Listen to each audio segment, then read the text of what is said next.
Nous allons évoquer avec notre invité la Centrafrique où l'ONU exhorte les parties à appliquer sans retard l'accord de paix. On le sait, le Conseil de sécurité de l'ONU a exhorté mercredi les parties en conflit en Centrafrique à appliquer sans retard l'accord de paix conclu il y a une semaine qui prévoit un gouvernement inclusif, un cessez-le-feu immédiat et d'accélérer la réconciliation et la justice. Les membres du Conseil de sécurité exhortent donc les parties en Centrafrique à appliquer l'accord de paix de bonne foi et sans retard, souligne une déclaration adoptée à l'unanimité des 15 membres de l'instance. Le Conseil réaffirme également son soutien au président Faustin Archange Touadéra et l'encourage à cimenter et élargir l'adhésion nationale à l'accord de paix. On va évoquer le sujet avec le professeur Kag Sanoussi, président de l'Institut international de gestion des conflits. Professeur Kag Sanoussi, bonsoir. Bonsoir, M. Nyaoui. Merci d'accepter notre invitation. C'est un plaisir d'être sur votre plateau. On va d'abord parler donc de la Centrafrique. Et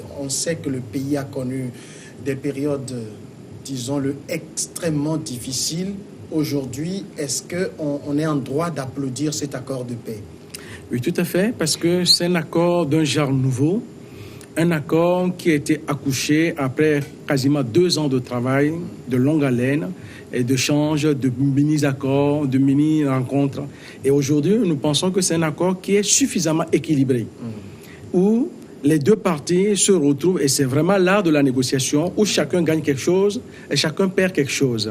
Et cet accord aujourd'hui donne l'espoir pour que la Centrafrique sorte vraiment de l'ornière et que la paix revienne sur le terrain. Et nous allons en parler. Les mesures concrètes ont commencé à être prises par le chef de l'État centrafricain, le professeur Touadéra, afin que cet accord soit vite mis en œuvre et que les populations centrafricaines qui ont souffert depuis tant d'années puissent enfin respirer. Et je pense que c'est vraiment l'enjeu.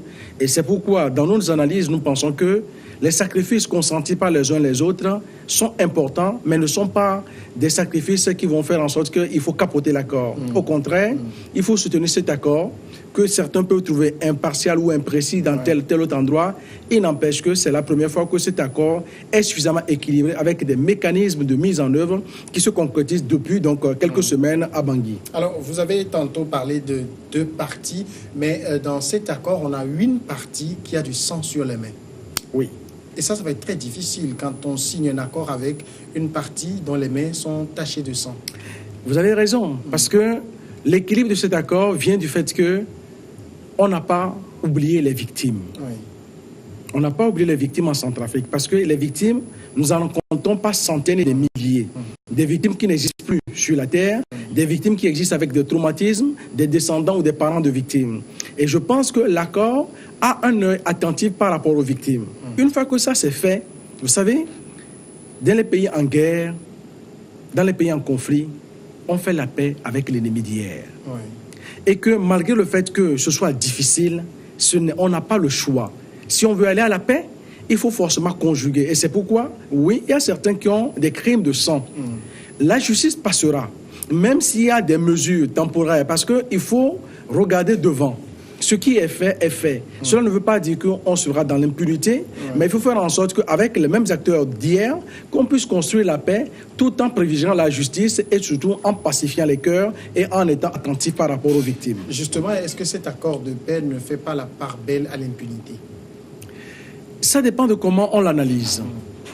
C'est vrai que d'aucuns disent, oui, le fait qu'il y a une suspension temporaire des poursuites équivaut donc à une forme d'amnistie déguisée. Mais je pense qu'aujourd'hui, par rapport à l'accord qui a été conclu, qui est un accord d'équilibre, c'est vrai que certains peuvent être un peu gênés aux entournures en disant que bon, les bourreaux d'hier, on les ramène à la table de la négociation. Mais quel est le choix de la République centrafricaine aujourd'hui? Vous avez un pays où les groupes armés sont puissamment armés, qui ne sont pas soumis à l'embargo, qui empêche l'État républicain, l'État légal, de pouvoir s'équiper pour défendre le territoire. Et en même temps, ces groupes sont de plus en plus puissants, occupent 80% du territoire. Donc vous avez le choix, soit en disant que je fais la guerre, or la guerre ne ramène pas la paix, la guerre ramène la guerre. Ou vous dites, je fais la paix, je trouve une solution de compromis. Et ce qu'il faut voir, c'est qu'en Centrafrique, nous avons eu cet accord il y a quelques semaines. L'État centrafricain n'est pas parti à l'accord de Khartoum en étant faible. S'il avait été il y a 2 ans, il aurait été très faible, on n'aurait pas obtenu ce résultat. Les groupes armés n'étaient pas à Khartoum en étant très forts. ils étaient forts, mais ils étaient aussi affaiblis parce qu'ils ont vu que les FACA, les forces armées centrafricaines, montent en puissance. Et en montant en puissance, il y a eu des rebelles que les groupes armés ont connus à Bambari, à Blia ou ailleurs. Et donc, ça permet d'équilibrer un peu les forces, de montrer qu'il y a une force existante, puissante au niveau des rebelles, mais il y a une force légale, loyaliste, qui monte en puissance. Et ça a permis sans doute d'avoir cet accord que nous pensons équilibré pour sortir le pays de la guerre. Est-ce qu'on peut dire que le professeur Faustin Archange Touadéra, qui, il faut le rappeler, ne contrôle quasiment que 20% du territoire, n'a pas eu la main un peu forcée pour signer cet accord? Je ne pense pas, parce que je pense que le professeur Touadéra a dû intégrer tous les paramètres. Vous savez, quand vous êtes dans cette situation où vous êtes dos au mur, vous avez la souffrance d'un peuple et vous avez la responsabilité importante de sortir le peuple de là, vous devez prendre des décisions des fois impopulaires qui permettent au pays de retrouver la tranquillité. Oui. Et il est vrai que certains pays militaires pour des lois d'amnistie. Les lois d'amnistie sont contraires à ce que dit la Constitution, sont contraires au Forum Bangui, sont contraires à certaines règles internationales. Et il a souhaité ne pas, je pense, trahir le peuple. Il n'empêche que le fait d'avoir accepté cet accord, qui est critiqué par certains, est un acte, je pense, de courage aussi. Et même si on sait que c'est un accord qui est imparfait, maintenant, tout l'enjeu, et c'est là où il sera jugé, c'est que l'accord puisse concrètement produire les résultats. Si cet accord permet, tel que nous l'espérons pour le peuple centrafricain, de retrouver la paix, et là, il sera applaudi demain. Si cet accord n'est pas mis en œuvre avec les groupes rebelles, on va dire, voilà, il s'est fait avoir, il a été obligé, et je pense qu'il va perdre beaucoup en popularité. Et pour l'instant, nous n'en sommes pas là. Les 2 décrets présidentiels qu'il a pris permettent de montrer qu'il monte la voie. Et donc, une commission qui se met en place de suivi, et puis un décret pour des patrouilles mixtes dans les zones de transhumance et permet déjà de montrer que, bon, ok, concrètement sur le terrain, les populations qui vivent dans les zones où sont les rebelles ne sont pas oubliées. Nous disons 80% du territoire occupé, mais l'État centrafricain est dans ces territoires, avec parfois des faiblesses, mais l'État centrafricain y est. Et je pense qu'aujourd'hui, avec cet accord, on permettra progressivement à ce que les choses se normalisent. On est quand même au 8e accord de paix entre groupes armés et gouvernement centrafricain. Qu'est-ce qui dit que cette fois, c'est la bonne? On ne sait jamais. Vous savez, il faut avoir la lucidité quand nous sommes dans ce type de conflit que nous appelons de conflit holistique. On ne sait jamais. Mais il faut avoir la foi, il faut avoir la conviction pour que ça marche. Sans cela, vous ne pouvez pas donner un avenir au peuple. Le peuple a besoin d'avoir un cap. Le peuple a besoin de dire que là, ça va être possible. Et en regardant les anciens accords qu'on a connus en Centrafrique, cet accord est d'un genre nouveau. Il est vraiment d'un genre nouveau.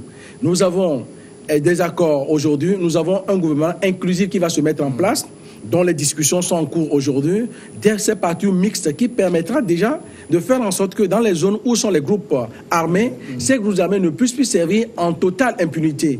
Il y aura les forces armées régulières et le processus d'intégration va se mettre en place. Déjà, je pense que pour les populations, c'est un plus. Et nous pensons que cet accord qui est équilibré avec l'appui de différents acteurs. Il ne faut pas oublier le Soudan. Oui. Le Soudan qui aujourd'hui soutient l'accord, le Soudan qui accompagne, qui veut aider l'État centrafricain donc à régler son problème, est un point important. Puisque nous savons que pendant longtemps, le Soudan était l'arrière-base de beaucoup de groupes rebelles. Oui. Et le fait qu'il soit dans l'accord permet aussi d'assécher un peu ces petits territoires pour que les rebelles d'hier puissent devenir des citoyens demain qui feront face certainement à la justice à un moment donné, mais des citoyens qui réintègrent la légalité républicaine. Et finalement, est-ce que l'application de l'accord de paix revient totalement au gouvernement ou bien il y a une part active que les groupes armés doivent jouer? Ah non, ça revient à tous les acteurs. Les groupes armés, en premier, parce que ce sont eux qui ont pris des armes. Et dans les préambules de cet accord, il est dit que dorénavant, on ne peut pas régler des conflits en Centrafrique en prenant des armes. Et c'est vrai que c'est qu'une parole, mais il faut que ce soit mis en application et c'est les groupes armés qui sont concernés.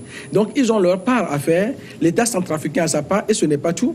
Les partenaires internationaux et les acteurs régionaux de l'Afrique centrale ont leur part à faire parce que la plupart entretiennent des relations avec soit les acteurs politiques, soit des groupes armés. Et puis, nous avons au-delà de ça la classe politique centrafricaine et le peuple centrafricain. Dans nos analyses, nous pensons que cet accord, même si on peut trouver des zones de fragilité, mérite d'être soutenu pour donner une chance à la paix.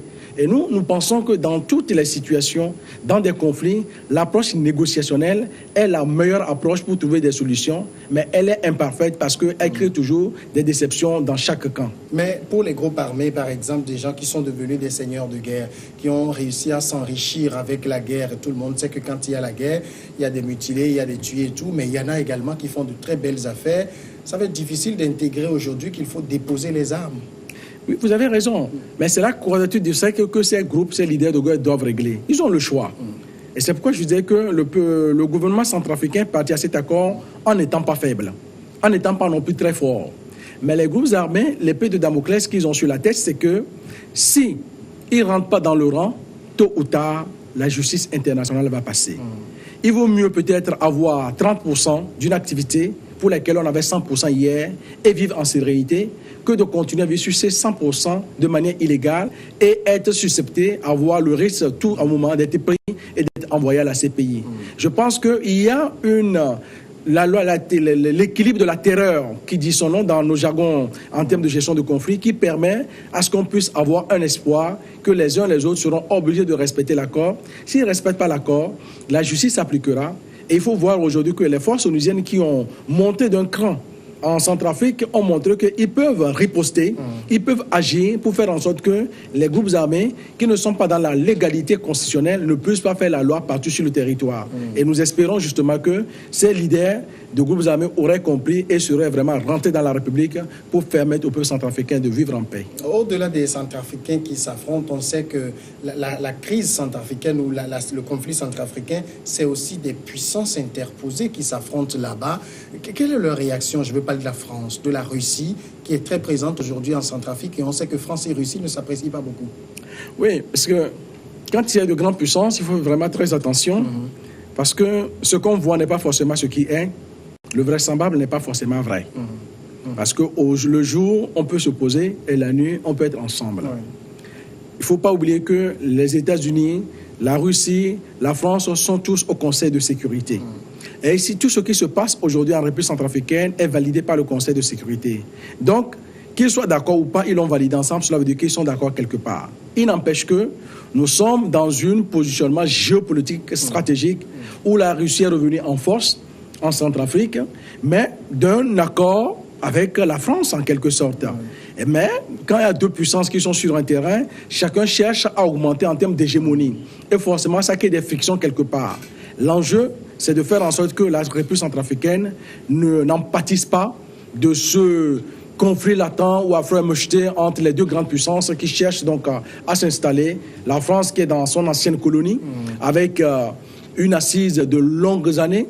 La Russie qui était en Centrafrique il y a longtemps, mais qui n'avait pas la même emprise, mais aujourd'hui qui est présente, qui apporte une force certaine au FACA et qui est là. Bon, voilà, ça existe, mais je pense que ça ne sera pas au détriment de la paix, au contraire.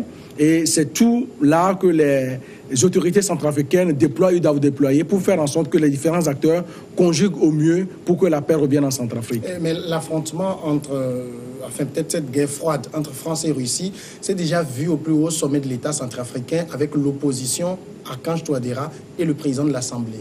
Et ça a coûté son poste au président de l'Assemblée nationale.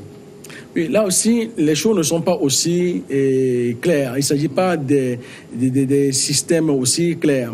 Il n'y a pas une opposition frontale. Je pense qu'il y a des problèmes internes.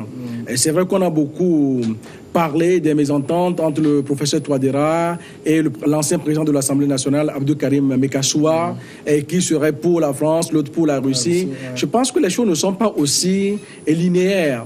Il y a eu des problèmes à l'Assemblée nationale entre les députés. Il y a forcément donc des tensions politiques qui ont existé, mais je ne pense pas qu'il y ait une opposition frontale sur la question de la Russie et entre les deux acteurs. Mais maintenant, vous savez, il y a des fois des interprétations. Il peut y avoir de la manipulation parce que tout le monde n'est pas pour la paix. Au contraire, parce que certains bénéficient du fait qu'il y a un état de guerre. Et je pense que ce conflit-là maintenant est derrière. Parce que voilà, il est arrivé que le président Mekassoua n'est plus président de l'Assemblée nationale. Il est le député de la République qui continue à œuvrer sur le terrain. Et le président de la République centrafricaine, le professeur Touadéra, est toujours là. Et je pense que ces conflits sont derrière. Et les deux puissances qui sont la France et la Russie doivent en tout cas, n'ont pas le choix que de travailler ensemble pour aider ce peuple. Autrement, les deux auraient perdu et ce ne serait pas dans l'avantage de personne. Alors, quelques jours avant la signature de l'accord de paix, on a entendu l'ancien président, le général François Bozizé, monter au créneau et fustiger le fait qu'il n'ait pas été associé. Alors, pourquoi on a choisi ce format-là d'écarter le général Bozizé et même Michel Djotodia? C'est un peu complexe dans le cas centrafricain. Parce que c'est vrai que certains disaient que certains chefs de groupes armés étaient présents. Le président de Todia, par exemple, est le président donc, du groupe que dirige Noureddin Adam.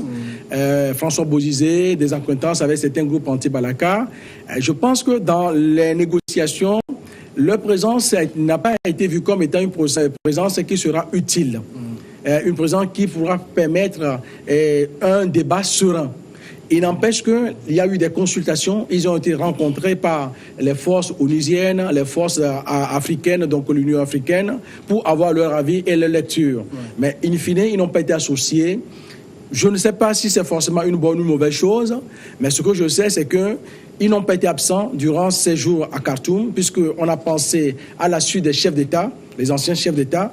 Mais la réalité, c'est que les deux sont concernés par des mesures internationales judiciaires.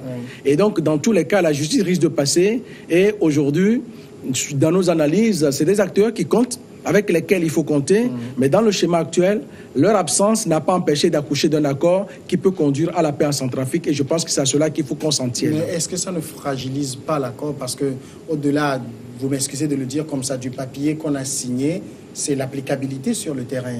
Et on sait que ces deux-là tirent des ficelles de groupes armés, que ce soit anti-Balaka et Séléka. Oui, c'est vrai, le risque existe toujours. Mais en même temps, je pense que ce risque peut être présent, mais peut être minoré. Parce que les gens qui sont sur le terrain, c'est des Centrafricains essentiellement, parce qu'il y a quelques étrangers dans certains groupes armés, notamment du côté de la Séléka, mais la plupart sont des Centrafricains. Et que quel que soit celui qui dirige un groupe armé, les Centrafricains, parce que nous avons été sur le terrain, nous avons rencontré des groupes armés des deux côtés. Nous avons discuté avec eux, les responsables des groupes armés. Et leur amour de la Centrafrique est un amour sincère. Parce qu'à un moment donné, ils seront dans ce qu'on appelle la transcendance pour faire en sorte que on ne doit pas obéir forcément à des commandements qui nous amènent à saboter la paix, mais à un moment donné, on prend nos responsabilités pour aller à la paix. Et je pense que c'est ce que la plupart des chefs de groupes armés ont fait à Khartoum, et nous allons voir l'application sur le terrain. On sait que dans certains accords de paix sous d'autres cieux, le fait que des anciens présidents soient à l'étranger a été une situation de fragilité pour l'application de l'accord. Pourquoi il n'a pas été inscrit dans l'accord le retour de ces anciens chefs d'État, par exemple? Je n'ai pas l'élément précis, mais on peut faire des hypothèses. Des hypothèses parce qu'on peut envisager que le retour précipité peut constituer un facteur de déstabilisation. On peut envisager aussi qu'ils sont sous certains des mandats d'arrêt internationaux. Et donc, les accueillir comme ça serait peut-être être en violation avec les règles onusiennes. Et je pense que les autorités centrafricaines ne peuvent pas se permettre de faire cela. Donc, il y a plusieurs conditions qui font que leur retour aujourd'hui n'est pas facilité. Mais je pense qu'il faut attendre la mise en œuvre des accords. Et les autorités centrafricaines ont pensé ainsi. Une fois que les uns et les autres reviennent dans la République, je pense qu'il y a des mesures d'apaisement qui vont se mettre en place pour permettre à ces fils et filles de la Centrafrique de retrouver un jour leur pays et pouvoir continuer à œuvrer pour la paix dans ce pays. Alors, je voudrais qu'on voie rapidement les trois points qu'on peut parler de points majeurs de l'accord, à savoir gouvernement inclusif, cesser le feu immédiat et accélération de la réconciliation. Pour le gouvernement inclusif, ça suppose que des personnalités, des groupes armés intègrent le gouvernement. Mais est-ce qu'on en a? Est-ce qu'on a des gens, parce qu'on sait que pour faire partie d'un gouvernement, il y a eu une enquête de moralité, qui ont une moralité aujourd'hui en Centrafrique? C'est délicat. Et c'est vrai qu'être à la part du chef d'État centrafricain, c'est compliqué. Parce que dans les groupes armés, on peut trouver des gens qui n'ont pas de crimes de sang, qui ne sont pas impliqués directement. On peut trouver aussi des gens qui sont instruits. Parce qu'il y a certains qui ne sont pas instruits. De par le passé, on a vu des ministres qui ne savent pas de quoi ils parlaient. Et je pense qu'aujourd'hui, il ne s'agit pas simplement de faire un gouvernement, il faut relever le pays. C'est un pays riche et paradoxalement pauvre en même temps. Et donc, il y a cette inclusivité qui peut se faire en regardant plus large. Nous avons dans les deux branches des groupes armés, c'est les anti-Balaka, des intellectuels, des gens qui sont structurés, organisés, qui peuvent participer au relèvement du pays. Mais il ne faut pas oublier que déjà dans le gouvernement actuel, nous avons près de 6 ministres qui ont des appartenances avec ces groupes armés. Dans les cabinets présidentiels, ministériels, nous avons des représentants de ces groupes armés. Donc, l'inclusivité se retrouve déjà dans le gouvernement. Donc, je ne sais pas comment les autorités vont avancer dans la mise en œuvre de cet accord. Est-ce qu'ils vont refaire un nouveau gouvernement? C'est ce qui semble être en cours. Est-ce qu'ils vont intégrer de nouveaux acteurs ou en tout cas valoriser ce qui existe déjà? Mais concrètement, je pense qu'il faut innover. Il faut retrouver un nouveau gouvernement, mais en étant dans des situations qui ne laissent pas le peuple penser qu'il a été sacrifié. Et c'est une équation difficile, je pense, pour le président centrafricain actuellement. Et on a parlé de cesser le feu immédiat. À l'heure où nous parlons, professeur Kag Sanoussi, est-ce que les armes crépitent toujours en Centrafrique? On a entendu quelques crépitements dans quelques localités il y a quelques jours, mais nous pouvons dire que le processus est en cours. Vous savez, quand vous êtes en zone de conflit, le cessez-le-feu se décrète, mais se met en œuvre de manière progressive. Et c'est pourquoi l'accord négociationnel nécessite du courage, de la ténacité et de la persévérance. Ce n'est pas qu'on aura quelques coups isolés ici ou là qu'il faut remettre en cause l'accord. Il faut poursuivre, parce que certains éléments ne comprennent pas tout de suite, pour d'autres raisons qui ne sont pas des raisons officielles. Mais il faut continuer. Et j'ai espoir que les différents groupes armés mettent en œuvre concrètement l'accord. Donc pour l'instant, on n'a pas d'incident majeur qui sabote l'accord. Espérons que ça va continuer dans ce sens-là. Est-ce qu'il y a un processus DDR qui a été envisagé? Oui, le processus a déjà commencé depuis quelques années. Il y a eu d'abord une expérimentation de DDR. Je pense qu'il y a eu plus de 100 et quelques anciens rebelles qui ont été intégrés dans les forces armées centrafricaines. Certains ont été orientés vers des métiers de demain, ils ont été formés avec la capacité de se refaire dans la vie. Donc ce processus est en cours.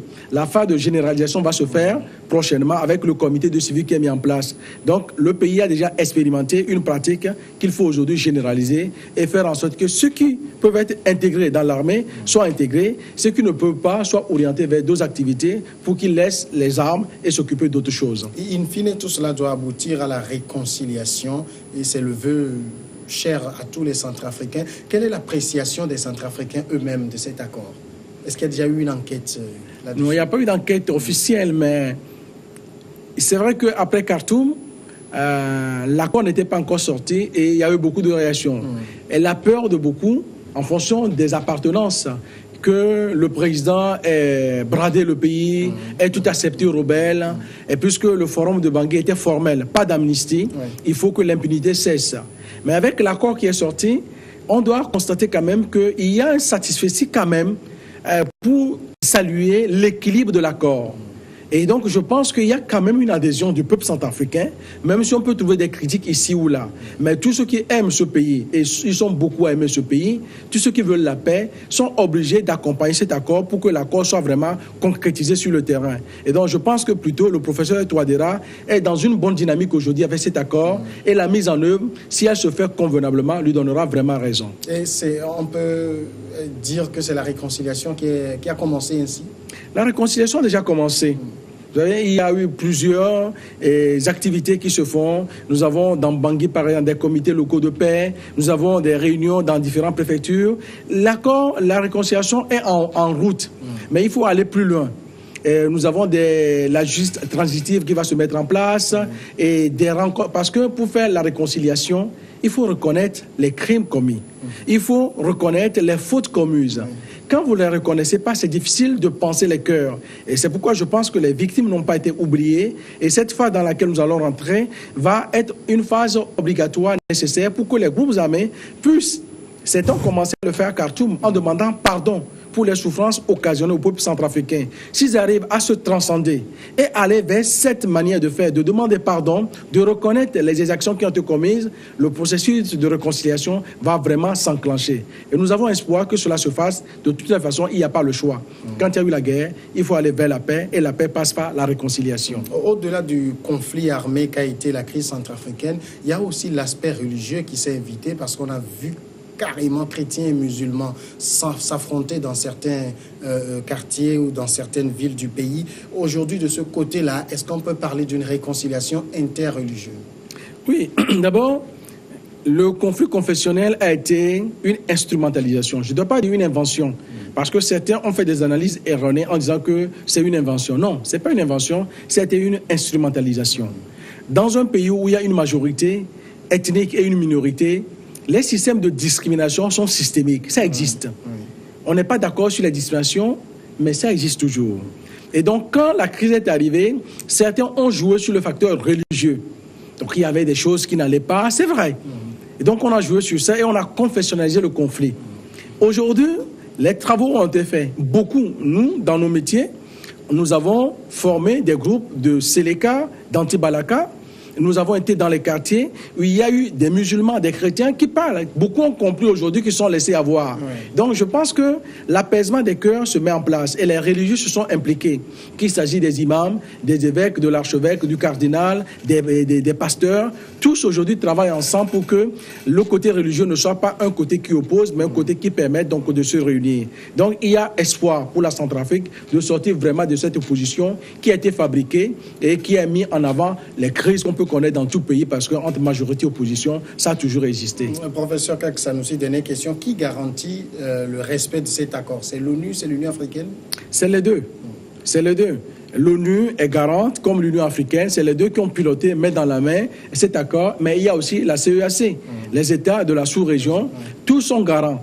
Et je pense aujourd'hui que justement, tous ont une obligation de réussite. Ce énième accord en Centrafrique ne peut pas être un accord pour rien.